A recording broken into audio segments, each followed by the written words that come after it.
Welcome to PA Timber Guest. Another lovely Sunday morning. It's very peaceful in here right now. It's kind of foggy this morning, low visibility. Lots of mosquitoes in here. They're hungry too. This video will be about the status of our deer herd and where we are currently with the extended seasons and all the extra tags. What's happening to our deer numbers. Let's quietly stroll up here and see if we can find something out in the field up here. Sometimes there's some deer in these fields. I'll be right back. Here's a sign of a kill on the trail here. Here's a pile of feathers. Something had a mule here. Some type of a raptor.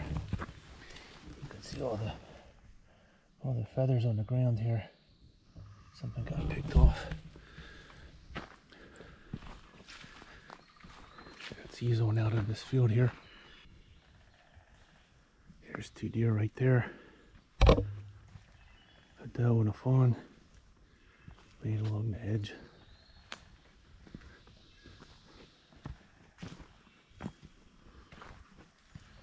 Let's take a look at it and see what's out here.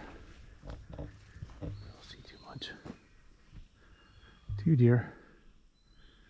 I see some berries down there that look tasty. Let's see what's down here. Very steaming here today. Hopefully my camera won't seam up this time. I saw 4 deer this morning. I saw 2 twin buck in velvet. They were 8-pointers. Eventually they'll be nice deer. They're not too big right now. They don't have enough age on them. They're about 2.5 years old. And I saw a doe with a fawn hiding on the edge here. Currently I'm in Hopewell Village's property, and there's a private farm behind me. The field that I'm sitting on, I used to sit here a lot. I would watch the deer feed across the field at least 4 or 5 times a year, and it's very relaxing. This area here, the deer seem to move the most in the morning, and then just before it gets dark. You can hear some road noise behind me. Deer are very interesting, and I've always had a fascination with them. I've read all the biologist reports over the years that I could get since I was about 12 years old, and now I can just go online and look everything up. Or you can just go on YouTube. Our deer population is starting to crash. Local wildlife agencies are reducing the herd by 2/3 due to the amount of extended seasons and the availability of antlerless tags. Currently there was an increase on antlerless tags, and DMAP tags I believe also went up. That'll be another video. And I'm going to make a video about DMAP tags. What are they? How many are available? How many antlerless tags are available? Estimated deer herd. And I also found another article now that the local wildlife agency is no longer use the term deer per square mile. It's deer per square acre. Pennsylvania is a fairly large state, and we have a lot of wilderness, but unfortunately the urban areas are getting larger and larger. So most of the deer only live in 60% of Pennsylvania. The other 40% is inhabitable, which would be roadways, lakes, parking lots, shopping centers. Even though the deer mingle around there and you see them in the posted areas, Pennsylvania is not overrun with deer. That would be fake news in my opinion. Somewhere along the line there, somebody put the idea, and everybody said that they're the scourge of the earth and they are destroying the environment. Well, that's not necessarily true. We are destroying the environment, not the deer. We spray everything with herbicides and pesticides, cut all the trees down. Global warming is taking off at an accelerated rate. Global warming you can actually see now. Global warming is starting to accelerate. Let me get a bottle of water here. It's very warm sitting here.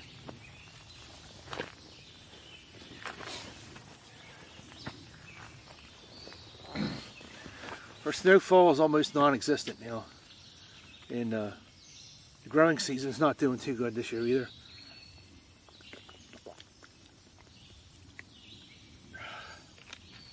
So deer are my favorite animal in the woods.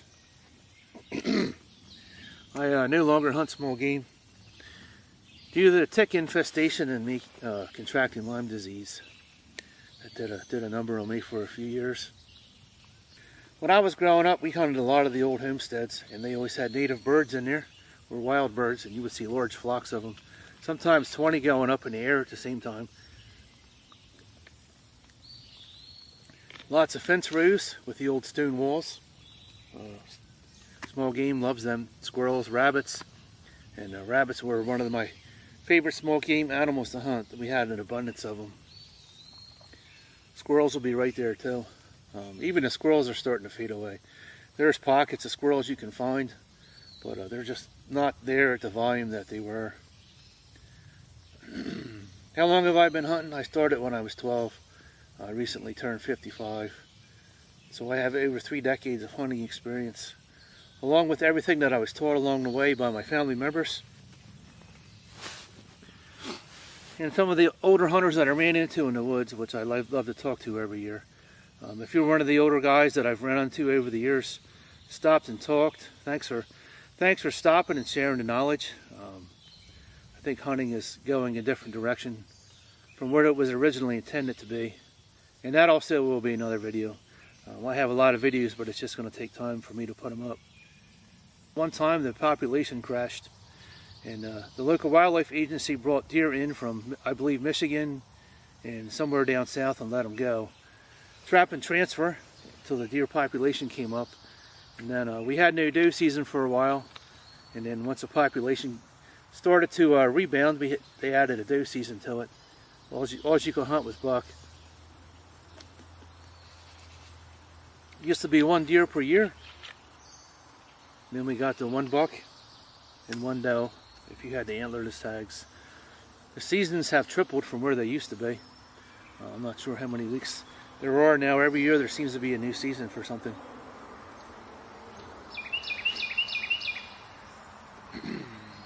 We're a few weeks into July, and most of it's very noisy back here. Very noisy bird back there. Most of the buck that you'll see right now, they're all in bachelor groups. You could see 2 or more buck grouped together in the field. The day they kind of keep to themselves, they're usually herded up too because they have their fawns. Deer are very interesting animals. They are capable of many things that we are not.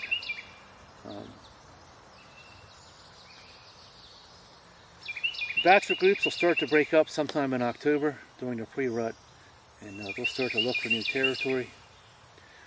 A lot of the deer that you see killed along the roadway, they are usually young buck. If you take a look at them, you can see the stumps on their head with a little bit of velvet coming up. They're searching out their own territory.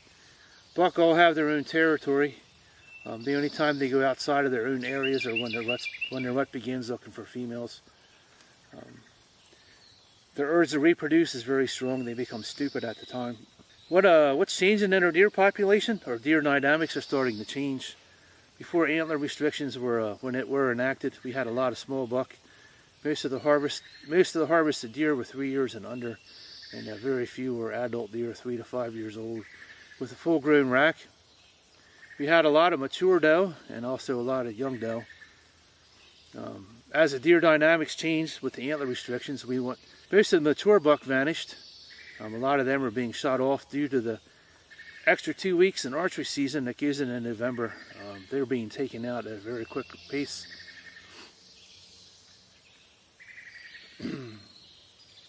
Which is leaving a lot of the smaller bucks. So a lot of the doe are not carrying fawns. They're not reproducing at the rate they should, and that would be because the doe are being killed off and a lot of the buck are being killed off. So the doe that are reproducing are usually young doe, which are terrible mothers, and a lot of times their fawns don't make it through the year. I found an article in a paper very recently, and they said that the majority of the deer being harvested are the older doe. A lot of the older doe are being taken because there's no 2 and 3 year olds for hunters to harvest, so they keep shooting the mature doe. A lot of the older buck are also being harvested, so that's leaving us with a lot of spikes and forks. Doing some research on how the deer dynamics are changing in Pennsylvania. How are our herd dynamics changing? I've seen some things on a trail camera that I couldn't explain. and I've noticed that last year. I have some trail cameras in one of the family's yards, and there was one dominant buck in there. He was a 6 or 8 pointer, and then there was a lot of small spikes and forkhorns. And eventually the 6 pointer disappeared off of my camera, so I'm going to guess somebody shot him. All the buck that I saw were spikes or forks. There were many of them, and they were actually leaving the scrapes on the ground and doing what buck usually do. As the season went on, a lot of the yearling bucks, they were losing their antlers. They were spikes and forks, and all their antlers were broke off within 2 or 3 weeks. And there must have been some savage fights over the doe.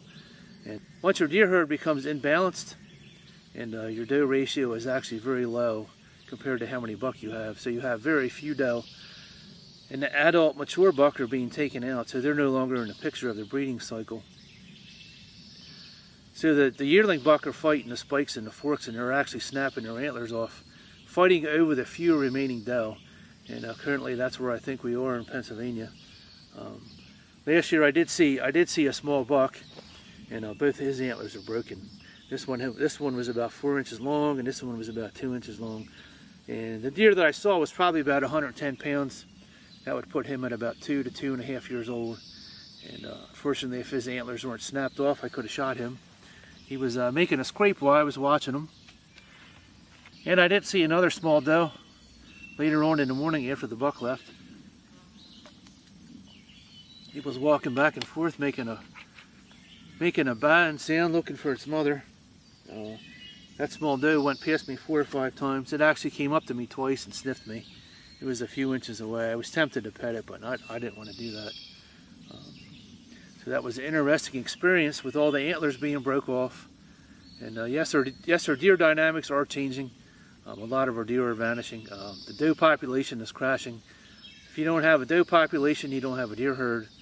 But the older doe actually make better parents than the younger ones. The younger doe, their offspring usually don't survive. They don't know how to protect the fawns. They usually leave them alone and walk away. And there's been many studies done on that. Unfortunately, there hasn't been any studies on the mature buck being taken out of the breeding cycle and leaving the immature buck to breed all the doe. So I would definitely say that's part of why the herd is crashing. Too many antlerless tags, too many DMAP tags, too many bogus ideas floating around out there that people are spreading the deer or damaging the environment. You can see how everything is growing up in here. Every place that I used to see deer, it was well maintained by the deer.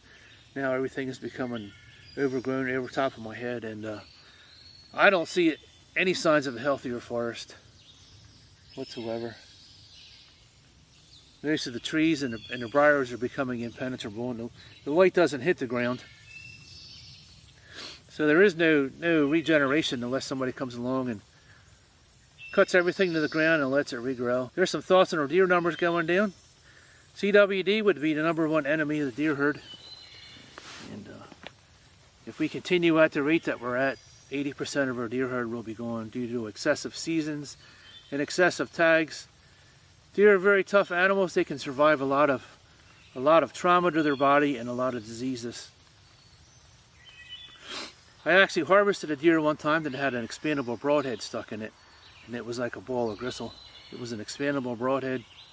And what kind of broadhead would that be? You can leave me your thoughts down in the comment section, and I'll leave a comment on that thought and tell you probably one of the worst broadheads out there. In my opinion, that does not expand. I've heard a lot of horror stories on that type of broadhead. So deer can survive a lot of things. I've also seen deer with 3 legs, where they've lost the legs, been shot off by a hunter, and they lived a perfectly normal life and continue to produce fawns year after year. Sometimes doe can live beyond 5 years if they're in a protected area. Once they get past 4 years, the adult doe become very smart. I actually think they're smarter than the buck.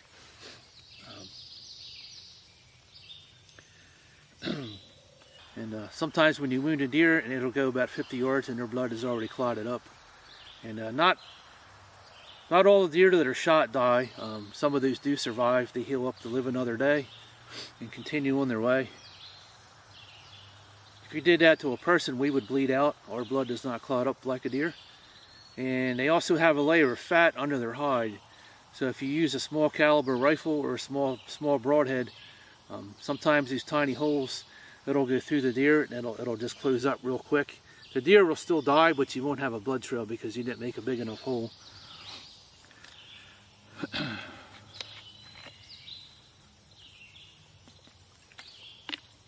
I find a lot of deer with tiny holes shot in them. You know, there's even a lot of videos on YouTube, people that use small caliber rifles, and it goes right through the animal, and it takes them a while to find it, but there's no blood trail. Usually they find it a few days later, and or they'll hire somebody with some tracking dogs to find it. Usually the ones that go after are the nice racks. Hardly anybody will ever go look for a doe for hours. I think we're getting away from being hunters. I think it's more about antlers and killing deer now. The old time hunters, it wasn't about a rack. Big racks were nice, but any deer was a good deer, even a spike or a forky. They all tasted the same. The young deer are more delicious. Everybody wants to hunt something different, and there are a lot of doe hunters out there. I am a doe hunter, but unfortunately our doe herd is crashing. Bought my license online this year. Bought my antlerless tag online. I got an antlerless tag for 4C. This year I'm not going to buy any tags for 5C. Spent a lot of time in the woods last year and I saw very few deer, and we're about halfway through July, and I've been in the woods since the end of February, every weekend or every other weekend, and I still don't see a lot of deer sign. The area that I'm in right now is a local park, so there used to be a lot of deer in here, and I've only seen a mother and a fawn, so that's it. Usually I would see deer in here by the dozens, even though most of this area is posted and protected. Where do you think the future of Pennsylvania deer hunting is going to take us? In the next 10 to 20 years, most of our hunters will be retired and they will no longer be hunting. There are not enough junior hunters bringing up the ranks behind us to fill in the gaps. At some point in time, we'll be below 500,000 hunters. Our estimated deer herd is still 1.5 million. I have a hard time believing that based on how many miles I put on so far this year and last year, and I hardly see any deer. Deer numbers in my mind would be about 1.1 million. I think that would be a more fair estimation. I believe the deer harvest numbers every year that are put up, they were about 400,000 this year, and I'll also have a video about that in the future. I don't believe we harvested 400,000 deer. Only 30% of hunters report their harvest. So if you have 400,000 deer harvest, roughly that would be about 120,000 people that reported their deer, and about 370,000 would be a scientific guess. A lot of deer never go to the processors, and nobody ever sees the hunter take the deer anywhere or harvest it. It just goes in the truck. They take it home, they hang it up in their shop, they process their deer, and it goes in the freezer, and that's the end of it. I've processed the last 15 deer that I've shot. Currently my harvest total is 41 deer, and there were a lot of years where I shot more than one deer in some of the private areas that I hunted because they were overrun with doe. I was mostly after the doe. Some of the places I hunted, the owners didn't want any of the buck harvested, so I would just shoot the doe, and I would not harvest any of their antler buck.